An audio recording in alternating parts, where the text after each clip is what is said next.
So hello, what's up mga ka-J-Vlog? Welcome ulit for another content. And for today's video, bibigyan ko kayo ng 5 reasons why you should purchase isang napakasulit at sobrang mura na smartphone ngayon ni Itel, which is the Itel Vilion V50s. Sulit kaya to? Tara, pag-usapan natin.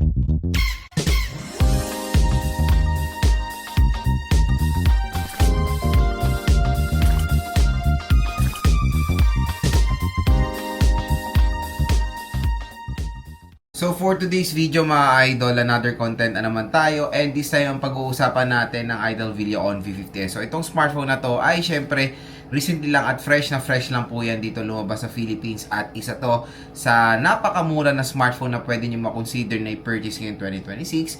And syempre dito sa ating video, ayan nga, i-quick review natin siya. Bibigyan ko kayo ng 5 rason kung bakit napakaganda rin itong si Itel Vilion V50s. So stay tuned lang dito sa ating video dahil pag-uusapan natin lahat yan mga idol. At syempre, kung gusto nyo ito makuha ng napakagandang deal, dito lang kayo bibili sa ating link. So pag tap mo yung video, may shopping button dito. Mura at bagsak presyo nyo lang makukuha ang Itel Vilion V50s. At dito, may link din dito sa baba na to. Diyan kayo bumili na itong smartphone na to dahil napakagandang deal nyo lang makukuha itong smartphone na to. Kaya grab yours now hanggang sale, hanggang may stock.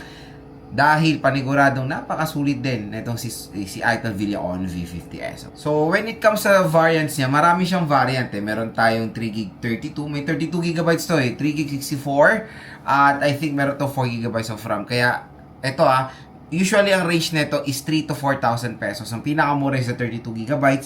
Kahit gano'n pa kamura yan mga idol, huwag niyo nang kunin yung 32. Bakit? Dahil ang liit na po talaga ng 32. 64 nga maliit na. Even though naka Android Go edition siya, so valid, pero maliit na talaga 32GB mga idol. Hindi na talaga siya acceptable in today's time. Especially sa sobrang na ngayon, in demand na ng mga applications ngayon. Even though may mga light version, 32GB, iwasan nyo yan. Kaya go for the 64GB at least dito sa Itel Vilion 50s. I think mga wala pang 1,000 madadagdag nyo for the 3GB64. Yun ang kunin nyo at yun yung the best variant na pwede nyo makonsider for this smartphone. So yun nga, syempre in today's time, marami pong naghahanap ng affordable smartphone. Kung mga gagamit nila sa trabaho, sa business, ibibigay sa kamag-anak nila as pang calls and text or entertainment smartphone. Ito na mga idol ang marerecommend natin ng Vilion V50s. Bakit? Unang-una dahil sa presyo, kasi sa pangmasa siya eh.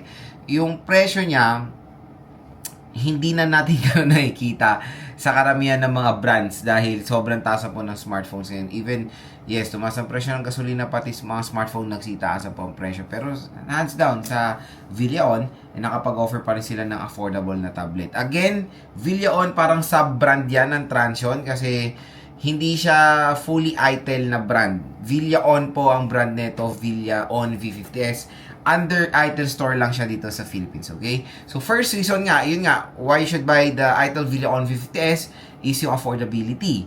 Yan ang parang target market netong smartphone na to. Yung mga consumers na may certain kind of budget when purchasing a smartphone. Kasi, real talk hindi ko to marerecommend for a primary smartphone. Medyo OLATs, medyo mababa specs nito. For a primary smartphone, wag nyo nang balakin dahil sasakit ng ulo nyo. Pwede itong ma-recommend for a secondary smartphone kung ayaw nyo mabugbog yung primary smartphone na pinag-investan nyo talaga ng pera. Gusto nyo lang ng pangharaba sa smartphone. Ito magandang i-reco sa inyo. And for navigating, usually mga iba nating consumers, babad talaga yung smartphone nila. Ayaw rin nila mabugbog yung primary smartphone nila. Ayan, maganda tong as a navigating tool. Kahit tirik na araw, ayan, masira man lang siya, at least hindi kayo manghihinayang compare doon sa smartphone na mamahalin nyo, diba? So, ganyan yung purpose nitong Vilion V50s for a secondary smartphone, for working phone, for business phone. Kasi usually, mga consumers natin, babad na babad talaga yung smartphone ng all day, kumbaga. So, yun, magandang i-substitute itong smartphone na to sa mga ganyang scenario. And no worries when it comes sa processor, it is powered ng Unisoc processor. And yung processor na yun, hindi naman po siya sobrang duper bagal. It can do tasks din naman for, I think, basic tasks, mga ganyan.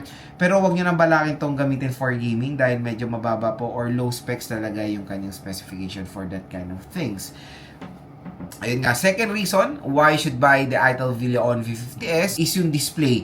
When it comes sa display niya naman, all goods naman, malaki, even though it's notch display, malaki yung bezel niya, pero importante rin kasi sa mga ibang consumers natin yung merong malaking screen size.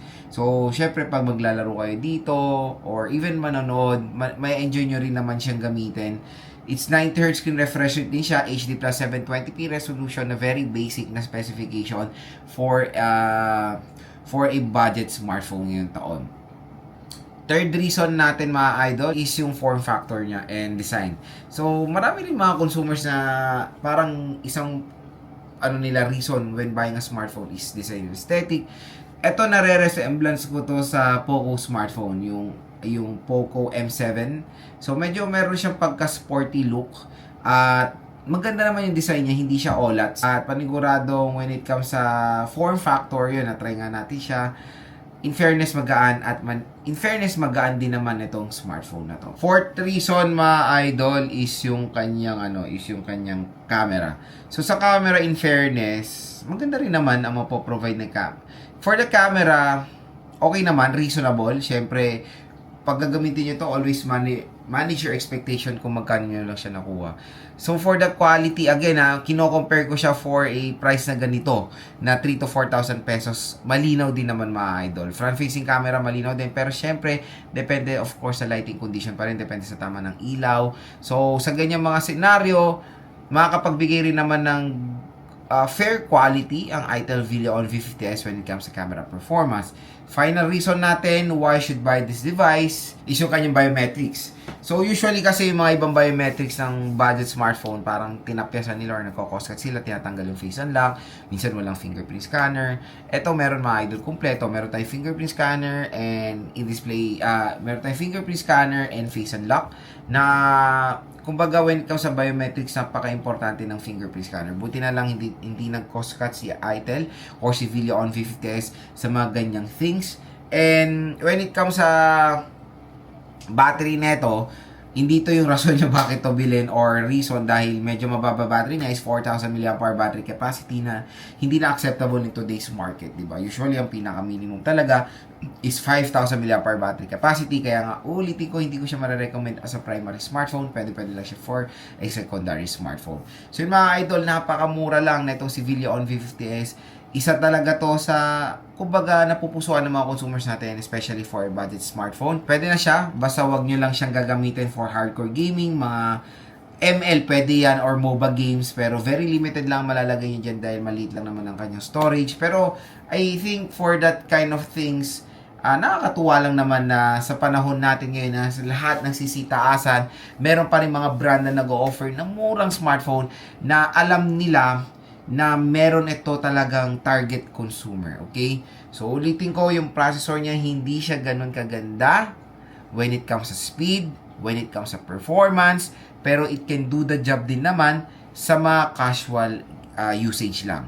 So, ulitin ko, hindi to pwede for a hardcore user or heavy user or a primary smartphone dahil medyo mababa lang po ang specification niya. Always manage your expectation kung magkano nyo lang nakuha itong device. So, ayun mga idol, hopefully nakatulong ito sa inyo kung nagde-decide kayo bumili ng Itel Vilion V50S. Kaya kung interested kayo dito sa smartphone na to, tap mo yung video, may shopping button dito or may link dyan, dito sa baba ng ating video. Diyan lang kayo bumili na itong Itel Vilion V50S dahil pag galing kayo sa ating link, may makukuha pa kayong additional discount voucher na to 1,000 to 2,000 pesos.